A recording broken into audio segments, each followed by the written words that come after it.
son architecture.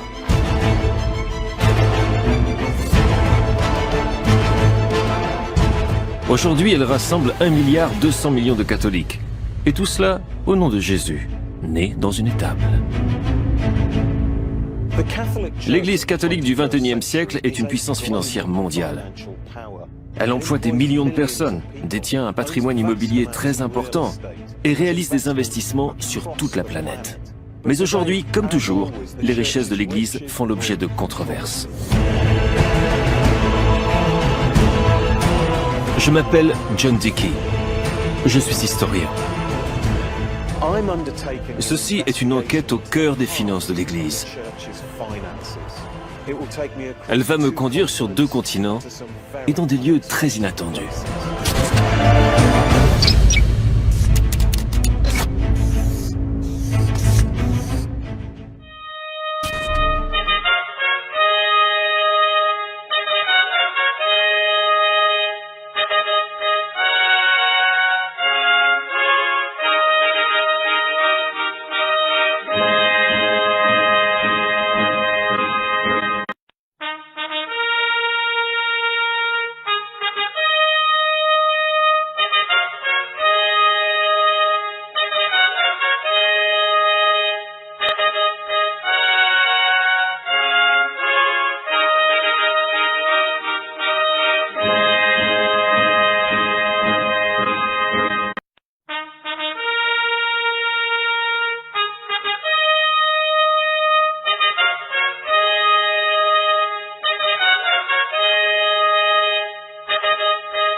Durant ces dernières années, un flux apparemment incessant de scandales financiers a frappé le cœur de l'Église catholique. En Allemagne, un évêque a dépensé 31 millions d'euros pour rénover sa résidence diocésaine. Le président de la Banque du Vatican a été mis en examen. Même le majordome de l'ancien pape a ajouté son grain de sel, en rendant public des documents prouvant l'existence de conflits d'argent dans la hiérarchie de l'Église. Les scandales financiers ont donné l'image d'une Église sur la défensive, en proie à de nombreuses attaques. Un pape réellement réformateur comme Ratzinger a été boycotté par la Curie en raison des luttes à l'intérieur même de la Curie. Et ce, à tel point qu'avec sa démission, l'Église a semblé perdre de sa crédibilité auprès de l'opinion publique. L'urgence de mettre fin aux déboires et malversations financières est au cœur de l'élection du pape François en 2013. Ce conclave s'est avéré être celui qui était le moins lié à l'establishment de ces 100 dernières années. Il ne s'agissait pas de rejeter l'enseignement de Benoît XVI. Ce qu'il voulait rejeter, c'était la gestion des affaires du Vatican telle qu'elle avait été pratiquée dans les 8 années précédentes. Il n'en pouvait plus de tout cela, et il voulait élire un réformateur, quelqu'un qui pouvait venir à Rome et remettre de l'ordre. Mais le nouveau pape a du pain sur la planche. Des prêtres se servent dans la quête du dimanche. Des évêques investissent dans une chaîne porno. Un empire immobilier est dissimulé. Des accusations de blanchiment d'argent et de corruption s'accumulent. Des victimes d'abus sexuels privées de leur dédommagement. Pourquoi l'Église catholique fait-elle l'objet de scandales incessants? L'Église peut-elle concilier son argent avec sa morale?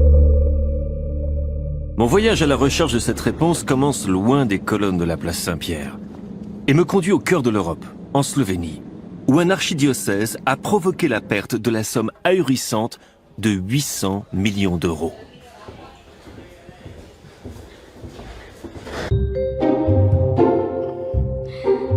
Des corps nus frémissants, des gémissements et des halètements exagérés.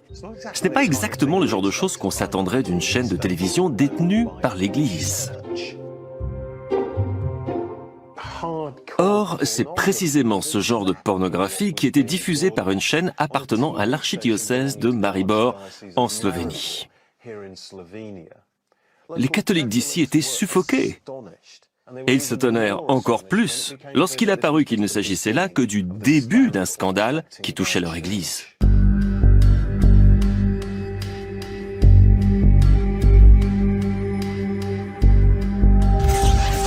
Trois évêques sont destitués de leur poste. Un prêtre est exilé dans un monastère autrichien. Un diocèse se retrouve au bord de la faillite. Voilà la fin amère d'une histoire qui a commencé en 1991, lorsque le pays s'est libéré du communisme et a acquis son indépendance. À Maribor, l'Église embrasse le capitalisme et se lance de manière inconsidérée dans le monde de la finance.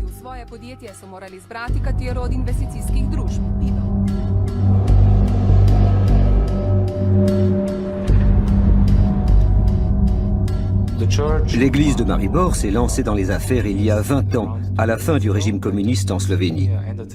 Les entreprises publiques ont été privatisées et les gens recevaient des certificats qu'ils pouvaient investir en options sur titres. L'église a donc décidé qu'elle devait participer à cette course à la privatisation et a commencé à rassembler ses titres essentiellement à travers ses fidèles.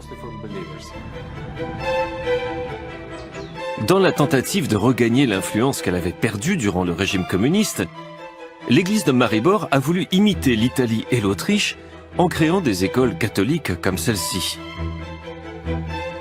Mais pour cela, il leur fallait de l'argent et 60 000 catholiques slovènes ont donc confié leurs titres au diocèse.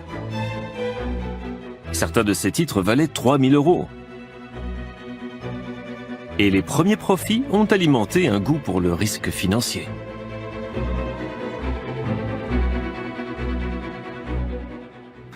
Ils rachètent de grandes sociétés slovènes dans l'industrie chimique, l'industrie du papier et les télécommunications. Ils investissent également à l'étranger, dans de grands projets d'infrastructure ou des projets immobiliers. Tous ces investissements s'avèrent très risqués. L'Église crée deux fonds d'investissement, Zwan 1 et Zwan 2, Cloche 1 et Cloche 2 en français. À travers ces fonds, elle achète un port en Croatie et un abattoir en Argentine, des parts dans des compagnies pétrolières et dans l'industrie du titane.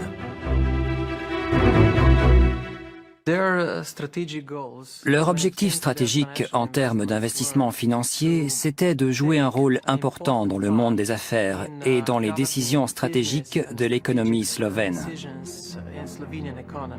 Vous savez ce que l'on dit, les hommes d'argent peuvent acheter les hommes de pouvoir.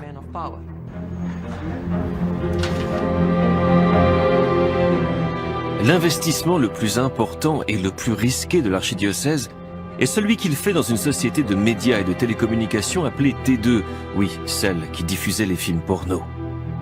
Elle aurait dû installer la fibre optique dans toute la Slovénie. Un projet avec un fort potentiel, soutenu par de généreux prêts bancaires, mais la crise de la zone euro a explosé.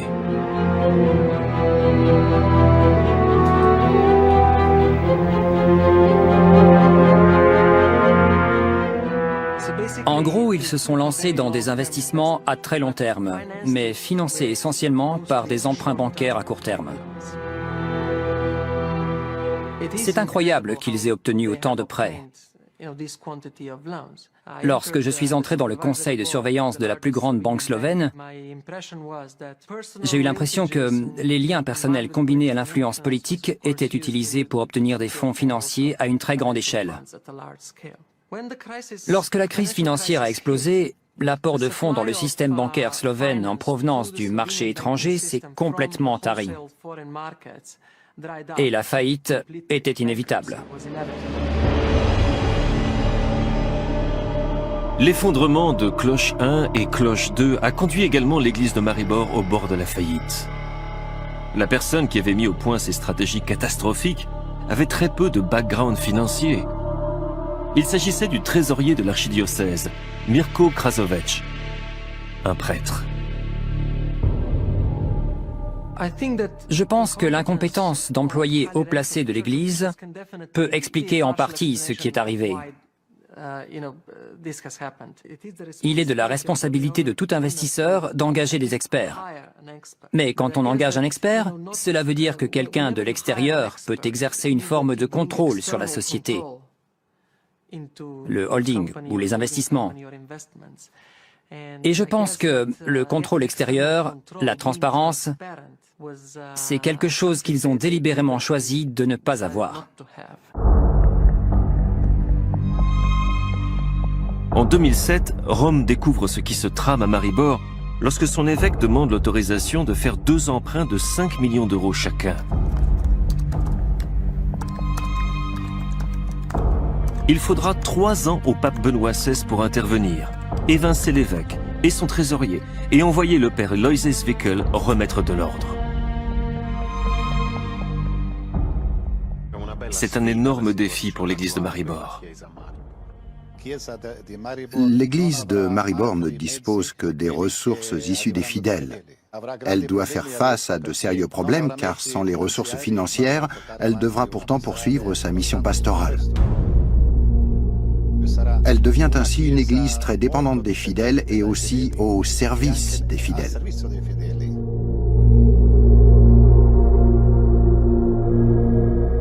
La crise de Maribor a été provoquée par plusieurs éléments. Incompétence, naïveté, manque de contrôle, peur de la transparence, une promiscuité malsaine avec le pouvoir financier et politique. Et bien sûr, une bonne dose d'avidité. Mais la Slovénie n'est pas le seul pays où l'Église est assaillie par ce genre de problème.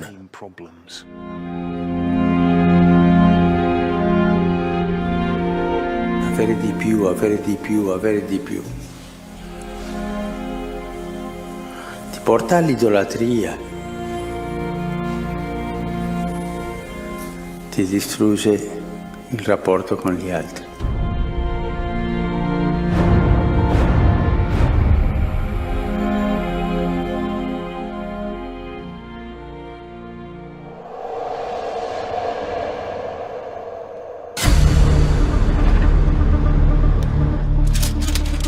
Lorsqu'on parle d'argent, il n'y a guère d'exemple qui ait procuré davantage de soucis à l'Église que l'affaire de l'IOR, la Banque du Vatican. L'arrestation d'un prêtre en juin 2013 souligne les anomalies d'une institution qui a souvent fait l'objet de fortes critiques. Depuis sa création, en 1942, la Banque du Vatican a servi de banque offshore en plein cœur de Rome. Cet épisode n'est que le dernier exemple de son accointance avec des criminels et des hommes d'affaires douteux. L'homme qui se trouve au centre de cette dernière affaire est un prêtre, appelé Nunzio Scarano. Ici, il est connu sous le nom de Monseigneur 500 €. C'est ici que vit le père Scarano, Salerne, situé à 50 km au sud de Naples. Angela Cappetta a couvert l'histoire depuis le premier jour. Pourquoi l'appelle-t-on Monseigneur 500 €? Si Scarano est appelé Monseigneur 500 €, c'est parce qu'il avait l'habitude d'utiliser des billets de 500 €. Ce prêtre de 61 ans, ancien employé de banque, s'est mis à travailler dans l'administration vaticane après son entrée dans les ordres. Il aime fréquenter les gens riches et célèbres. En juin 2013, il est arrêté pour avoir tenté de passer 20 millions d'euros en Suisse sur un jet privé. En janvier 2014, le père Scarano est à nouveau inculpé, mais cette fois pour avoir blanchi de l'argent à travers ses comptes auprès de la Banque du Vatican. Comment démarrent les enquêtes? Tout a commencé avec un vol dénoncé par Monseigneur 500 € à l'intérieur de son habitation, où il avait des tableaux d'une valeur considérable. Un Chagall, un moule du crucifix de Bernini, le tout pour une valeur estimée entre 5 à 6 millions d'euros. Or, Monseigneur 500 € n'est pas issu d'une famille riche. Il ne gagnait environ que 3 000 € par mois pour son travail de comptable au Vatican. Les enquêteurs commencent donc à penser que quelque chose cloche. abbiamo praticamente evidenziato che ci sono una serie di società fantasma, alcune delle quali ghost perché sconosciute, altre praticamente che sono società facenti riferimento a paradisi fiscali, quindi non tracciabili dal punto di vista giuridico, una serie di versamenti periodici che assolutamente non possono essere considerati come donazioni e che vengono mascherati come donazioni, il tutto per un importo pari a circa 6,5 milioni di euro.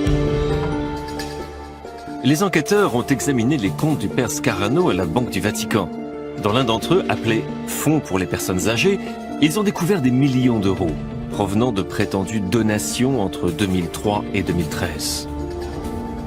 Très peu de cet argent semblait parvenir au vieillard de Salerne.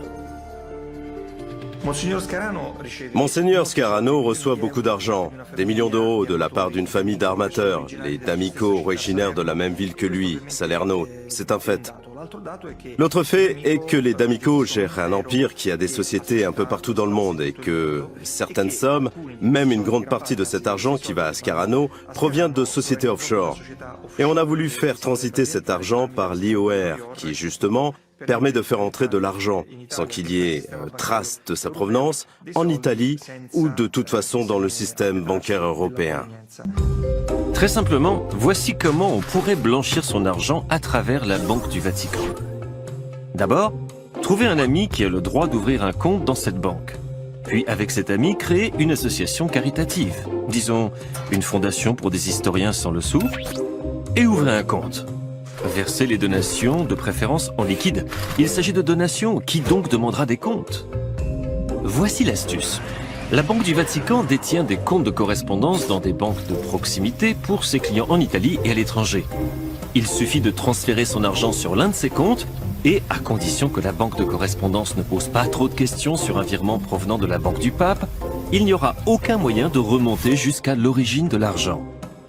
Puis on transfère à nouveau l'argent sur son compte personnel et l'argent est aussitôt blanchi.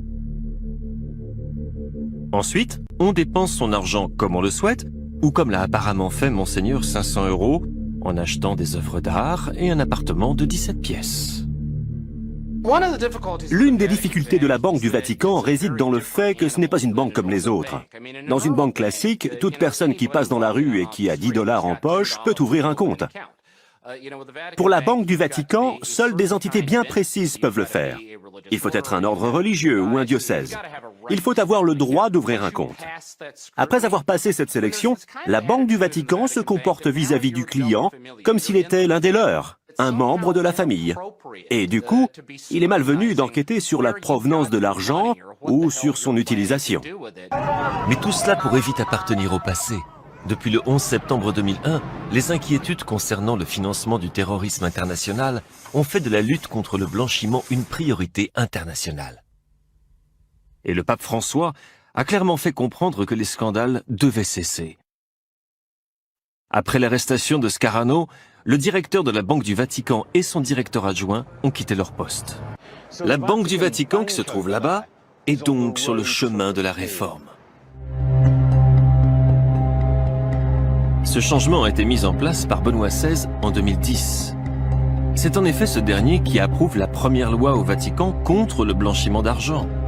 Il crée un organisme de contrôle financier et, avant de partir, il nomme un nouveau président de la Banque du Vatican qui commence à effectuer un contrôle des comptes. Résultat, plus d'une centaine de transactions douteuses ont été identifiées en 2013. Et un questionnaire très particulier a été envoyé aux titulaires des comptes. Ce que veut savoir la Banque du Vatican, c'est d'où vient l'argent. Et ce n'est pas une tâche facile. Il y a des personnes qui sont depuis longtemps au Vatican, y compris des cardinaux, qui se sont sentis profondément offensés par la volonté de la part de la banque de savoir d'où venait leur argent et ce qu'ils en faisaient.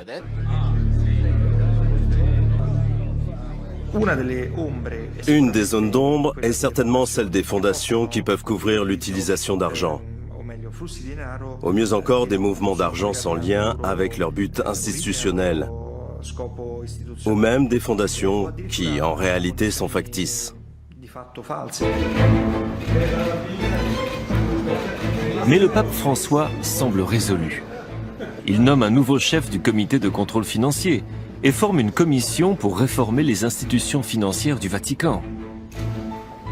Ah, et il remplace tous, sauf un, les cardinaux qui siégeaient au conseil d'administration de la Banque du Vatican. Depuis l'arrivée du pape François, on a la sensation que les réformes se sont accélérées. La Banque du Vatican a créé un site internet où elle a publié son bilan annuel comme n'importe quel autre institut financier. C'est la première fois que l'on voit vraiment les chiffres, que l'on voit vraiment où va l'argent.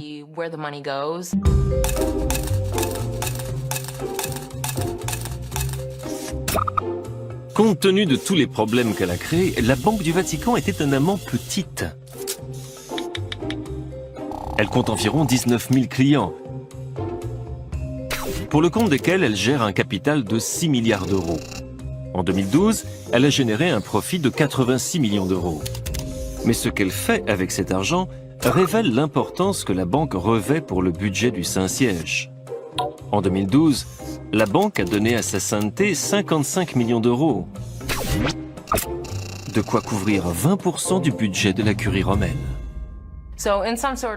En quelque sorte, nous pouvons dire que les contributions de la Banque du Vatican permettent au Vatican de gérer ses affaires et son administration.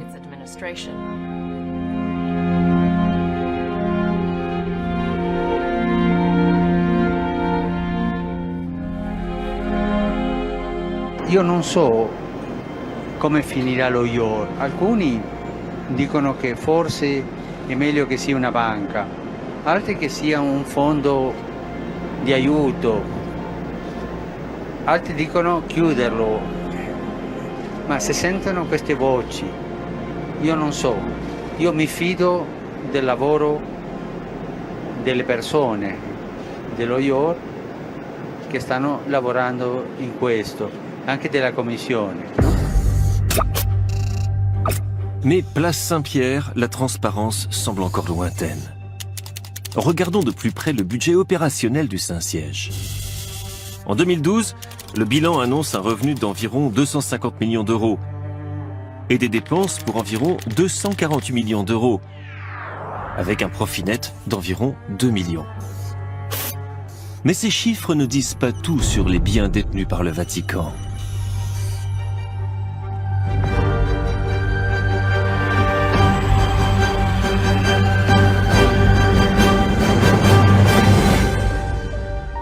Lorsque les gens pensent à la richesse du Vatican, ses trésors artistiques et architecturaux sont les premières choses qui viennent à l'esprit. Mais la chapelle Sixtine et toutes les merveilleuses sculptures et peintures des musées du Vatican ne peuvent pas être vendues. En revanche, ce qui fait vraiment la richesse du pape, c'est quelque chose de bien plus prosaïque. La brique et le mortier.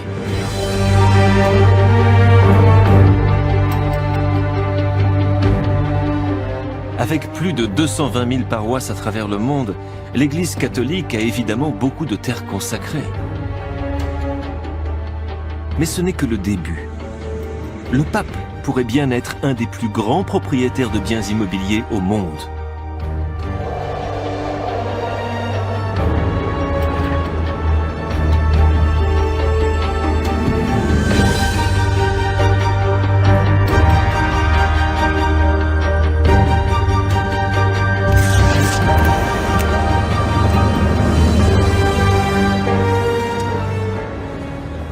Londres attire comme un aimant grand nombre d'investisseurs immobiliers internationaux, mais je n'aurais jamais cru trouver l'Église catholique parmi eux. Je suis ici à Mayfair, l'un des quartiers les plus chers de la ville. L'immeuble devant moi a été acheté en 2006 pour 1 500 000 livres. Il en vaut à présent environ 25 millions. Pas mal comme investissement. Le journaliste David Lee a découvert l'identité de son propriétaire. Quand nous avons commencé à enquêter, nous avons découvert à notre grande surprise qu'à travers un réseau de compagnies, le Vatican avait à Londres des propriétés valant plusieurs millions de livres. Quelle piste avez-vous suivi alors entre ces propriétés et le Vatican? Nous avons découvert que ces propriétés étaient toutes enregistrées sous le nom d'une société appelée Grolux. Lorsque nous avons cherché dans les archives, nous avons constaté que Grolux était relié à une société suisse appelée Profima, à travers une société intermédiaire new-yorkaise. Que pouvez-vous nous dire de Profima? Que fait cette société? Profima est un holding qui contrôle des propriétés du Vatican dans plusieurs pays d'Europe. Il est indiscutable que le Vatican contrôle son empire immobilier à travers elle. Ce qui nous a surpris, c'est pourquoi le Vatican se donne autant de mal pour apparemment cacher qu'il est le propriétaire de cet empire immobilier.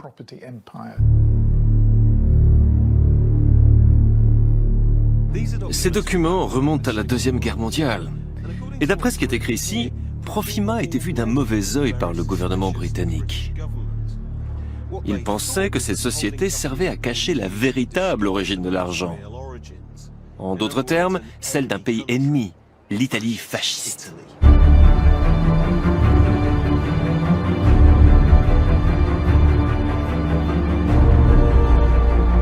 Voici l'homme qui a permis à la papauté de devenir une institution financière globale.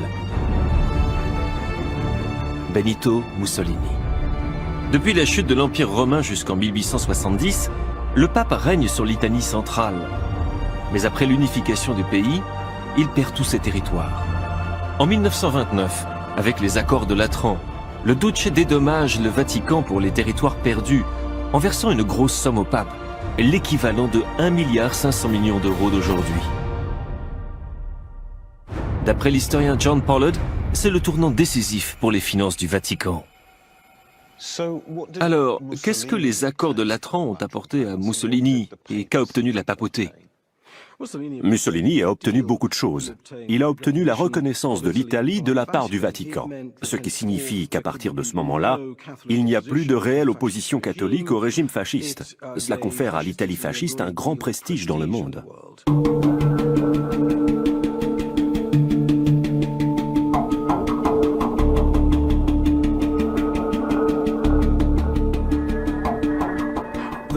Le Vatican a désormais sa propre souveraineté territoriale indépendante. Il a ses propres réserves qu'il peut investir afin d'acquérir une certaine indépendance financière. À partir de ce moment, l'Église catholique romaine et le Vatican ne sont plus pauvres.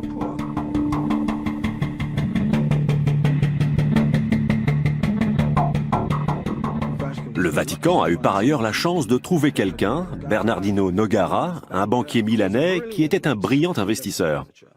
Il développe une stratégie fondée sur des portefeuilles très importants et très diversifiés, investissant dans l'or, les devises et enfin dans les biens immobiliers.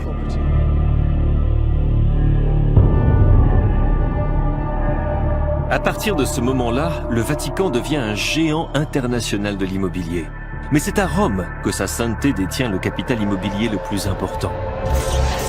Maurizio Turco est le premier à essayer de le chiffrer. Un travail qui aurait mis à dure épreuve la patience de Job. Naïvement, nous avons cru qu'il suffisait de demander le code attribué aux organismes ecclésiastiques pour avoir accès à la liste des biens immobiliers. Il n'en a pas été ainsi.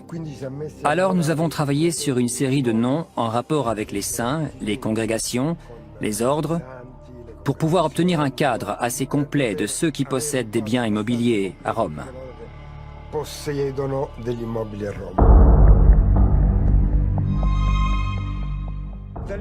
À partir de là, nous avons réussi à identifier 24 000 biens immobiliers entre terrains et immeubles dans la ville de Rome.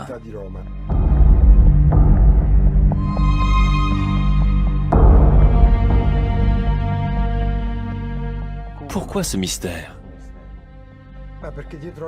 Parce que pour chaque bien immobilier, on doit payer une taxe. La taxe sur les biens immobiliers, justement.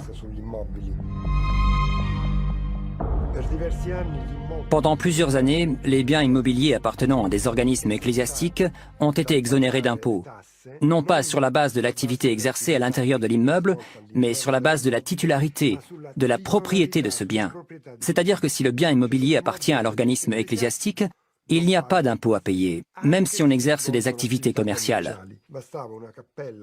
Il suffisait d'une chapelle à l'intérieur du restaurant qui appartenait à un organisme ecclésiastique pour ne pas payer d'impôts.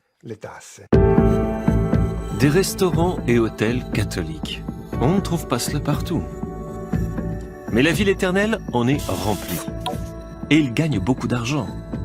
Un séjour dans un bon hôtel catholique peut coûter jusqu'à 600 € la nuit.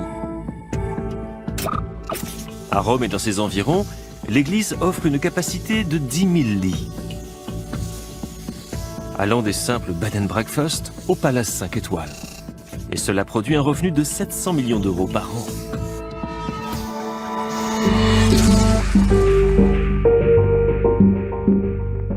L'immobilier crée évidemment des profits.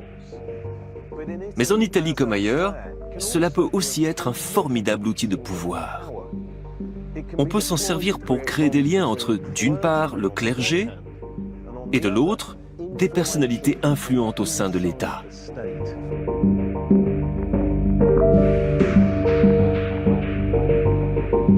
Prenons l'exemple de la Congrégation pour l'évangélisation des peuples, connue sous le nom de Propaganda Fide. Créée en 1622, elle est le puissant bras évangélique de l'Église catholique. Rien qu'autour de Rome, elle détient plus de 1100 propriétés. La grande force de Propaganda Fide découle de l'immense patrimoine immobilier. Rien qu'en Italie, le patrimoine immobilier vaut environ 10 milliards d'euros. C'est l'estimation qu'on en fait.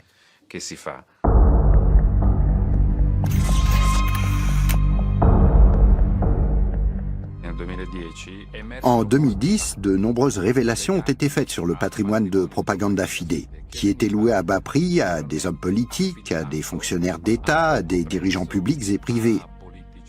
C'est une monnaie d'échange. Et la vente à prix cassé d'un immeuble de Propaganda Fide a attiré l'attention des enquêteurs.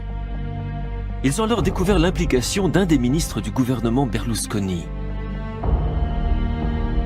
L'enquête a été menée par le procureur Sergio Sottani.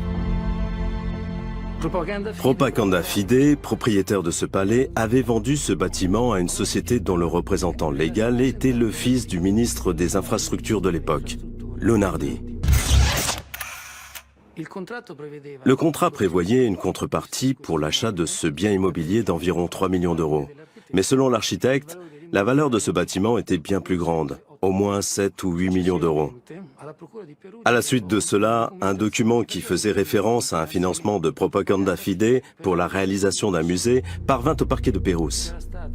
Il y avait eu une intervention indirecte du ministre de procéder en urgence à l'allocation d'une subvention en faveur de Propaganda Fide. Nous ne saurons jamais si le ministre était corrompu ou non. Le Parlement italien n'a pas autorisé les magistrats à poursuivre leur enquête, et le cas a été classé.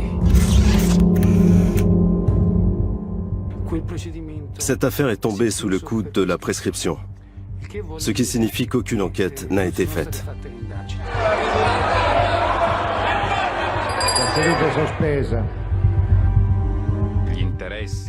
Pour l'État italien, les intérêts et les relations avec le Vatican sont trop importants pour les interrompre. Qui plus est, pour une enquête pour corruption.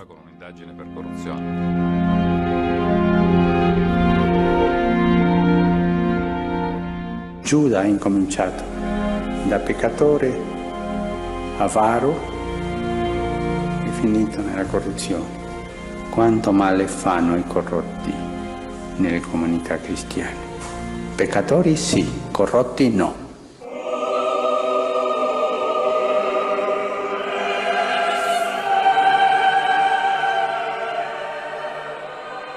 Tout au long de son histoire millénaire, les relations de l'Église avec les pouvoirs politiques ont souvent été financièrement avantageuses. Cela a commencé avec le premier empereur chrétien de la Rome antique, Constantin. L'Empire invente une solution extraordinaire pour manifester son soutien au christianisme, avec l'exonération des taxes par exemple. Et là, on instille l'idée que si l'Église reçoit de l'argent de l'État, que ce soit peu ou beaucoup, c'est une bonne chose. Car c'est une garantie matérielle et pratique du fait qu'il existe un lien de respect. Et la peur d'être hors de cette zone de respect a été parfois cher payée. Les relations mouvementées de l'Église avec l'argent ont déjà eu des effets dramatiques sur le christianisme. Au début du XVIe siècle, le pape Léon X a décidé d'accorder une sorte de ticket de première classe pour le paradis aux pécheurs qui l'aideraient à payer les traites pour la construction de la basilique Saint-Pierre. C'est précisément ce commerce des indulgences, comme on l'a appelé, qui a enragé Martin Luther et qui a débouché sur la naissance du protestantisme.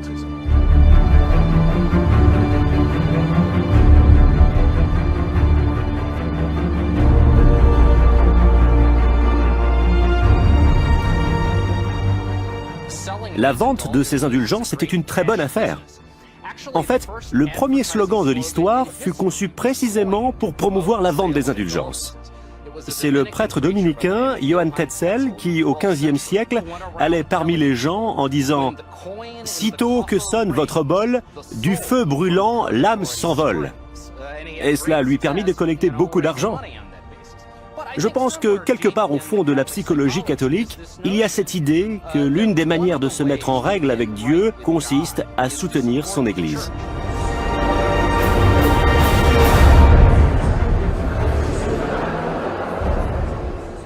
Les gens paient pour les messes. Ils font dire des messes pour les défunts. Pourquoi? Parce que le fait de dire une messe les aidera à sortir du purgatoire. Il y a encore cette mentalité-là chez les personnes âgées. Ma grand-mère, qui a 93 ans, c'est ce qu'elle fait. En guise de carte de vœux à Noël, elle envoie une carte disant qu'elle fait célébrer une messe pour votre mari. Et cela renvoie également au concept des indulgences.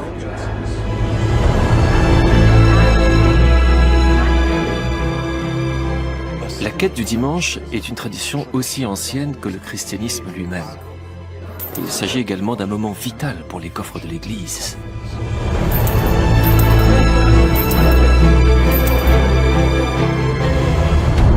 Avec ce don hebdomadaire, les catholiques contribuent à leur paroisse et à ses nombreuses initiatives. Des œuvres de bienfaisance jusqu'au bulletin d'information de l'Église. Mais toutes les offrandes ne restent pas au niveau local.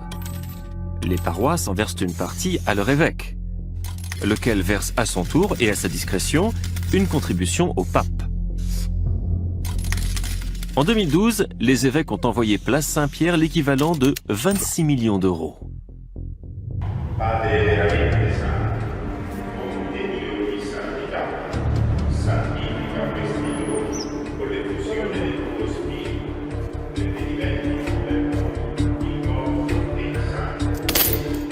Mais l'argent que les fidèles mettent le dimanche dans le panier de la quête ne va pas toujours là où il devrait aller.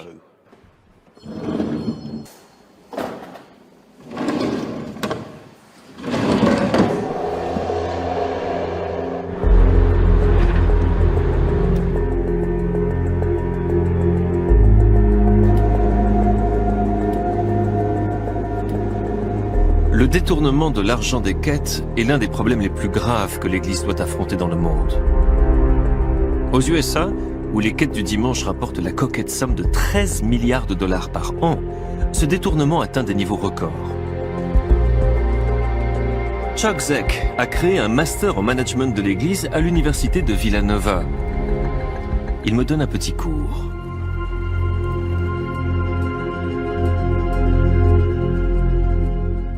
Comment expliquez-vous les détournements de fonds? Les détournements de fonds ont lieu lorsque l'opportunité s'additionne aux besoins. 21% des diocèses nous disent qu'ils ne contrôlent jamais leur paroisse. Il existe des paroisses où c'est la même personne qui compte l'argent de la quête le dimanche, qui le dépose, qui établit les chèques et qui remplit le livre comptable. Elle gère chacune des étapes. Il y a quelques années de cela, avec l'un de mes collègues, nous avons découvert que 85% des diocèses avaient fait l'objet de détournements de fonds dans les années récentes. 85%, c'est absolument systématique. Eh oui, ça l'est. Par exemple, Kevin Gray, un prêtre du Connecticut, a volé plus d'1 million de dollars pour payer des gigolos et mener une vie de luxe.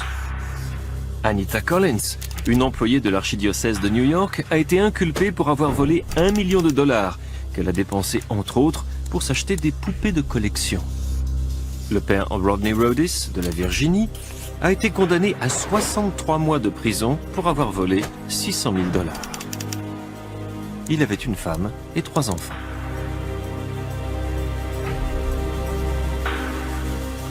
Personne ne s'attend à ce qu'un prêtre détourne les fonds de son église. Personne ne s'attend à ce qu'un employé laïque détourne les fonds de son église. Du coup, le type de contrôle financier qui se fait dans le monde des affaires n'est pas prévu.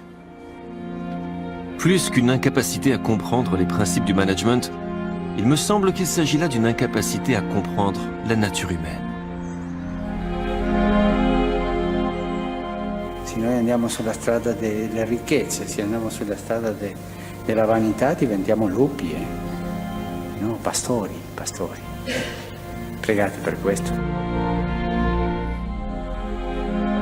Lorsqu'il s'agit d'argent, nous sommes face à l'une des institutions les plus désorganisées et décentralisées au monde. Cela est dû en partie au précepte suivant lequel les décisions sur l'utilisation des ressources financières ne devraient pas être prises par l'autorité centrale, mais qu'elles sont définies au niveau local.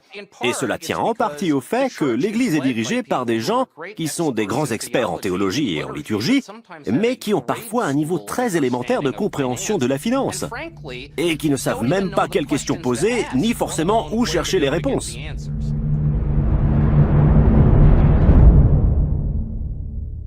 Mais l'envers de tout cela, c'est que ça ouvre évidemment la porte à des procédés douteux et à la possibilité d'une véritable corruption.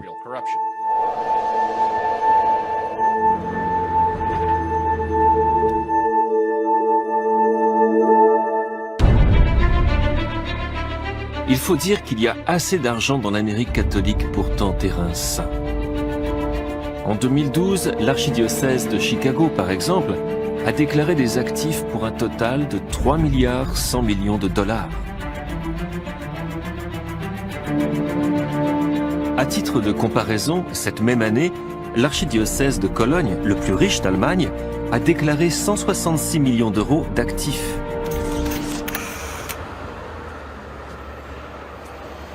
En réalité, l'argent de l'Église catholique aux États-Unis se trouve dans ce que l'on appelle l'Église hors de l'Église, à savoir dans toutes les entreprises qui sont catholiques, mais qui ne sont pas sous le contrôle direct des évêques. Il y a 56 réseaux médicaux catholiques aux États-Unis qui dépensent près de 100 milliards de $. Il existe 251 universités catholiques, les 10 premières dépensent à elles seules plus de 6 milliards de $. Dans ce pays essentiellement protestant, le dollar catholique est une force importante. D'après nos estimations, le poids financier de l'Église aux USA atteint les 170 milliards de $ par an.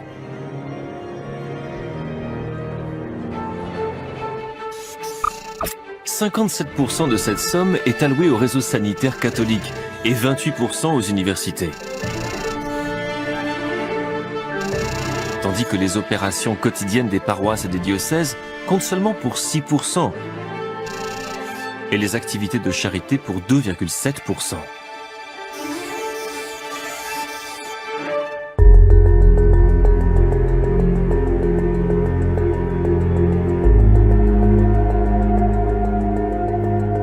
Si l'Église catholique était une entreprise, elle compterait parmi les 20 premières aux USA.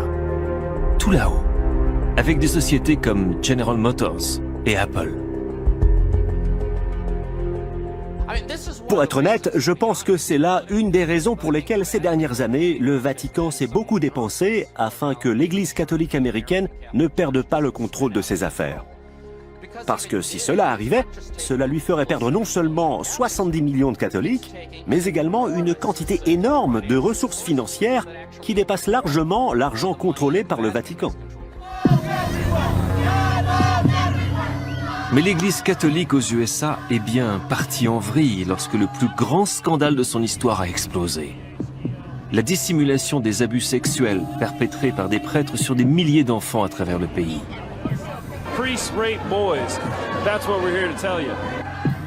Son impact sur les victimes, sur l'Église et sur ses caisses se fait encore sentir aujourd'hui.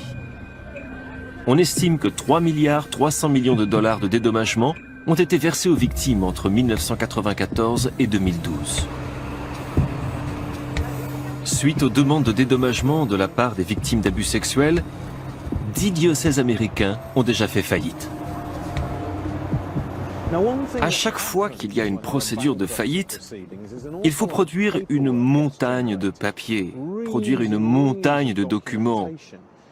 Et ce sont ces documents qui nous ont appris énormément de choses que nous ne savions pas auparavant sur l'Église et sur son argent.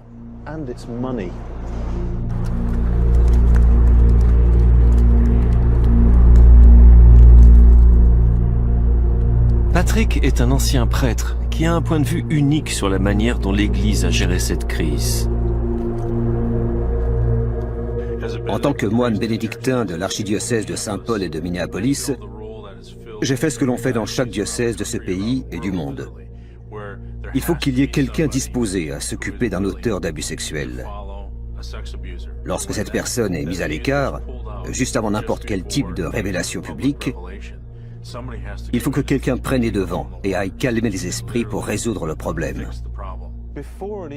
Avant même de parler de dédommagement, les abus sexuels sont une affaire qui coûte très cher à l'Église. Eh bien, lorsque je suis entré dans le conseil financier de l'archidiocèse de Saint-Paul, il y avait une partie du budget consacrée aux problèmes liés aux abus sexuels de la part du clergé et tout ce qui va avec. Les types qui doivent suivre des traitements dans différentes sortes d'établissements, qui ont des enfants, toutes ces choses pour lesquelles il faut payer. Mais elles doivent figurer sous des frais génériques, afin que personne ne le sache, sauf les personnes de la chancellerie et les prêtres qui sont en train de négocier ces accords. Et comment avez-vous vécu ce rôle d'intermédiaire pour les affaires d'abus sexuels sur des enfants au sein de l'Église catholique? Au bout de ma 5e mission, après avoir été confronté à de nombreux enseignants laïcs et ecclésiastiques ayant perpétré des abus sexuels, j'ai compris que ce problème durait depuis des siècles et qu'il constitue un réel problème financier interne réglé à travers des sommes versées au noir et que cela ne s'arrêtera pas. J'ai donc choisi de partir. Patrick Wall est devenu avocat et a rejoint Jeff Anderson, qui a représenté plus de 1000 victimes d'abus sexuels. Leur attention est actuellement concentrée sur Milwaukee, où 48 prêtres sont inculpés d'abus sexuels.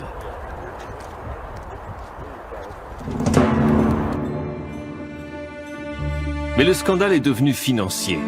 Et les avocats ont surtout un homme en ligne de mire. Timothy Dolan, archevêque de Milwaukee de 2002 à 2009. Il l'accuse d'avoir dissimulé l'argent du diocèse pour éviter de dédommager les victimes. Pendant plus de 20 ans, nous avons travaillé avec des victimes afin d'avoir accès à des documents jusque-là confidentiels.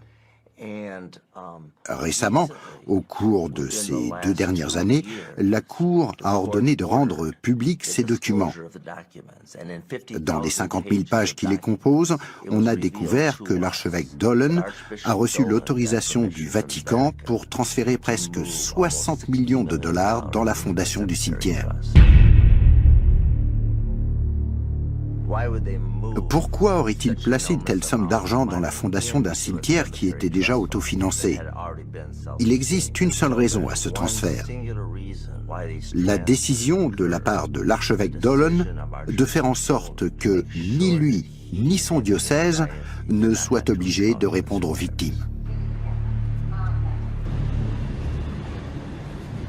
La preuve est une lettre datée du 4 juin 2007. Dans laquelle l'archevêque Dolan écrit au Vatican pour demander l'autorisation d'un virement. Les fonds faisant l'objet du virement sont ceux destinés à l'entretien perpétuel des cimetières catholiques, gérés et détenus par l'archidiocèse de Milwaukee. Le virement de ces capitaux vers la fondation entraînerait le transfert de la même obligation et restriction. Le transfert de ces capitaux à la fondation devrait permettre de mieux protéger ces fonds des demandes d'indemnisation et des responsabilités.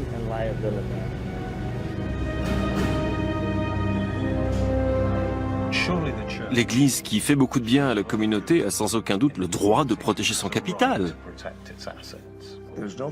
Il est indiscutable que l'Église catholique romaine a fait beaucoup de bien, mais il est tout aussi indiscutable qu'elle a beaucoup de pouvoir et qu'afin de préserver ce pouvoir, de faire le bien, elle a commis et a continué de commettre des délits systématiques afin de cacher tout ce qu'elle a fait pour protéger sa réputation.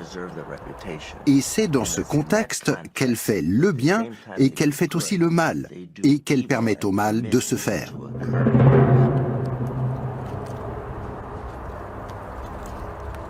This is the hat I want to put on the Empire State Building and the home plate at Yankee Stadium and the Statue of Liberty. L'archevêque Timothy Dolan est à présent cardinal Dolan de New York, l'un des diocèses les plus riches des USA. Il a nié avec véhémence toute accusation. Baliverne. L'archidiocèse de Milwaukee a une excellente réputation d'intégrité fiscale et de transparence.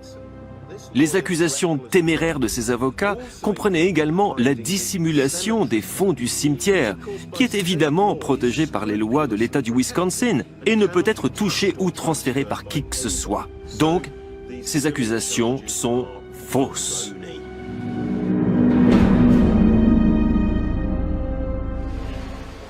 À Milwaukee, les blessures sont encore ouvertes et douloureuses. Ravi de vous rencontrer. Comment allez-vous? Bienvenue à Milwaukee. Peter Isley a subi les abus sexuels d'un prêtre pendant 2 ans lorsqu'il était enfant. Ils ont dépensé des millions de dollars, non seulement pour couvrir leurs crimes, mais aussi pour être sûrs que les victimes ne recevraient aucun soutien et aucun dédommagement pour ce qu'ils ont subi. 11 millions de dollars ont été dépensés rien qu'un avocat. Prenez le cas typique d'un prêtre auteur d'abus sexuels. Disons qu'il a exercé son ministère pendant 25 ans et disons que les abus sur les enfants ont été découverts au début de son ministère. Combien pensez-vous qu'il faut d'argent pour maintenir le salaire de ce prêtre, pour couvrir tous ses frais d'avocat, pour couvrir tout ce qu'il a fait? Disons que cela coûte, en restant prudent, 1 million de dollars. Lorsqu'un évêque, comme Dolan ou quelqu'un d'autre, nous dit que ce qui compte dans l'Église, c'est la charité, et qu'on ne peut continuer à exercer cette charité en raison des poursuites judiciaires. Évidemment, si on est prêt à dépenser 1 million de dollars ou plus pour l'auteur d'abus sexuels parce qu'il s'agit d'un prêtre et qu'on gaspille tant d'argent pour lui, ce n'est évidemment plus de charité qu'il s'agit, non?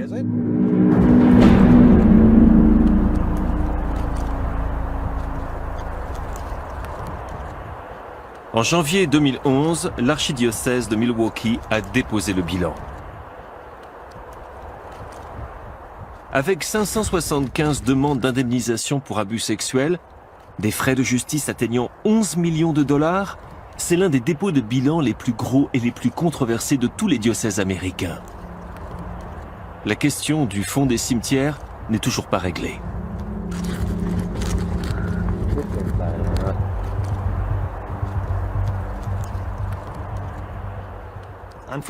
Malheureusement, l'Église a la responsabilité de sauvegarder ce qu'elle a. Et les évêques font tout ce qu'ils peuvent pour préserver ces fonds. Ils sont même allés jusqu'à ne pas assumer la responsabilité des actions de leurs prêtres. Le problème devient encore plus grave si l'on pense qu'aucun évêque n'a fait l'objet de sanctions par le Saint-Siège pour la gestion de la crise liée aux abus sexuels ou la mauvaise gestion des fonds.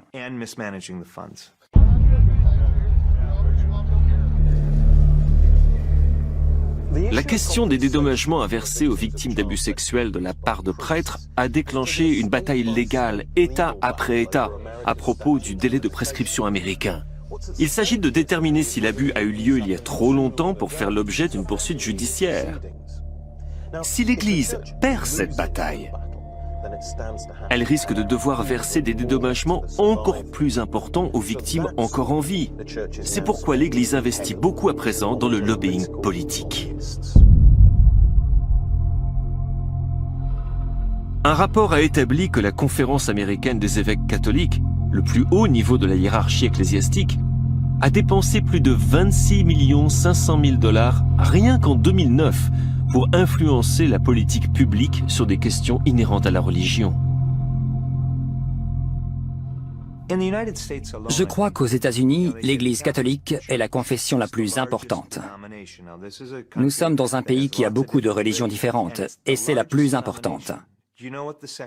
Et vous savez quelle est la deuxième confession? Les ex-catholiques, à savoir des personnes qui ont quitté l'Église catholique. Et pourquoi? Beaucoup d'entre eux disent « c'est une organisation très riche, hypocrite, que ce n'est qu'une histoire de fric », ce qui est injuste vis-à-vis de plein de braves gens qui donnent leur vie pour aider leurs frères et leurs sœurs en faisant des œuvres de charité et en proclamant la miséricorde et l'amour de l'Évangile. Denaro è lo sterco del diavolo.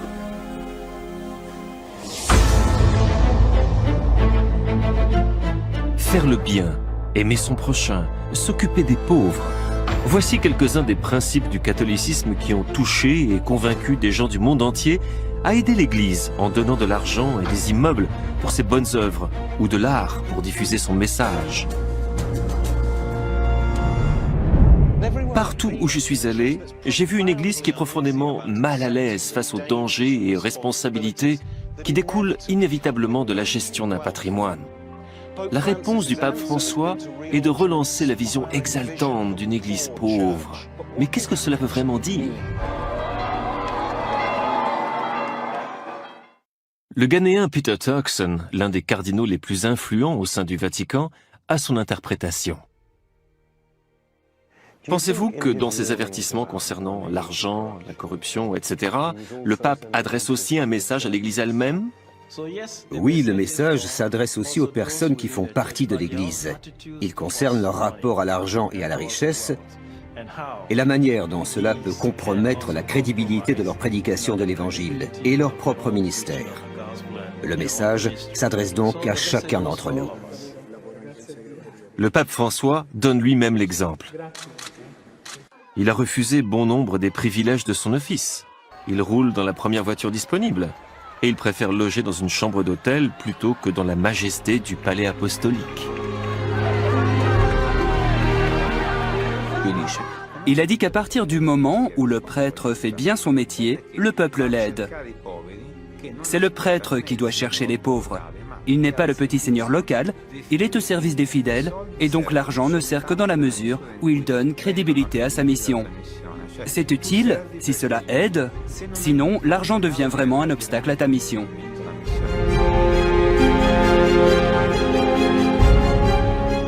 Le pape François est parfaitement conscient du fait que certains symboles du pouvoir de l'Église catholique éloignent les gens.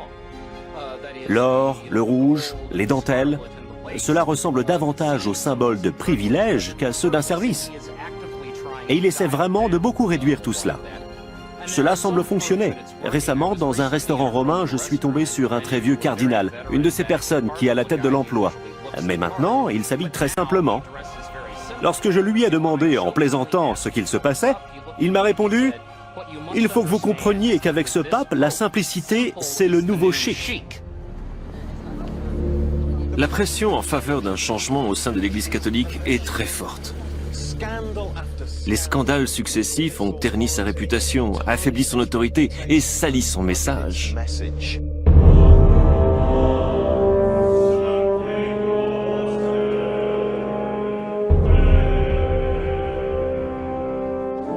Le pape François essaie de remettre de l'ordre dans sa maison. Il a autorisé l'examen des comptes du Vatican. Il s'élève contre l'avidité, l'avarice et l'ostentation. Mais son chemin pourrait être difficile.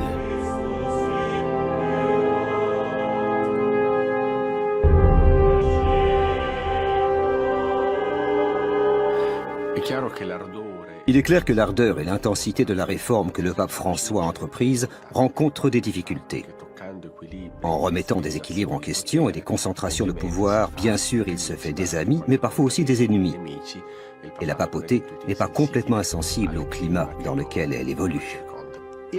Si ces réformes ont lieu, le pape aura besoin d'être soutenu. Il n'est pas évident qu'il bénéficie actuellement d'un véritable soutien. Il a déstabilisé beaucoup de personnes, et pas seulement au Vatican.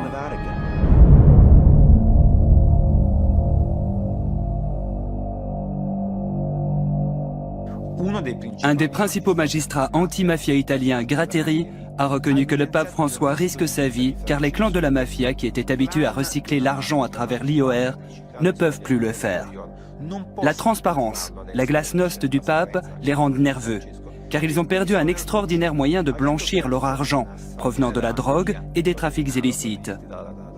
Donc on pourrait craindre un attentat sur le pape François.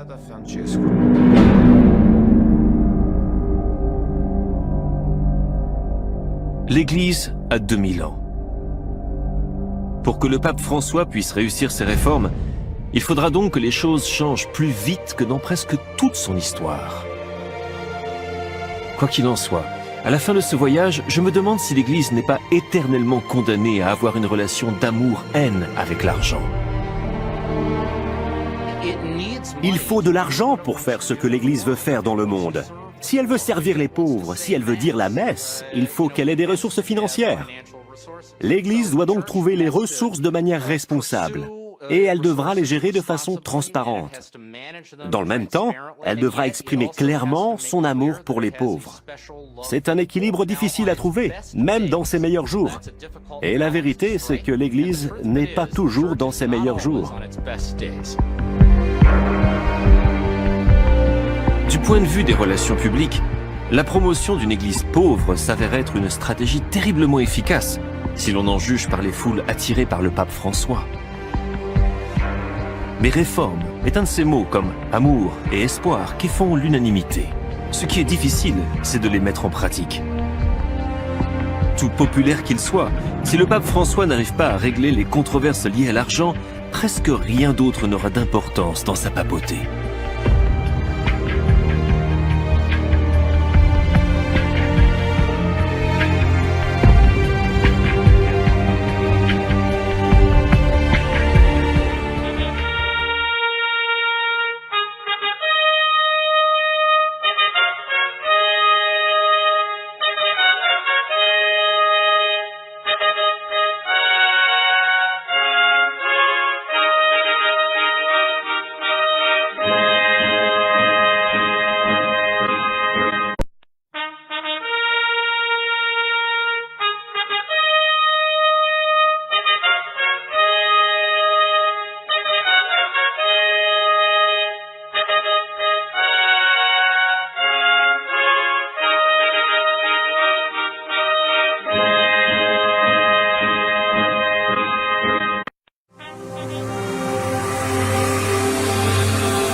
Jésus-Christ TV, vous connaîtrez la vérité et la vérité vous affranchira.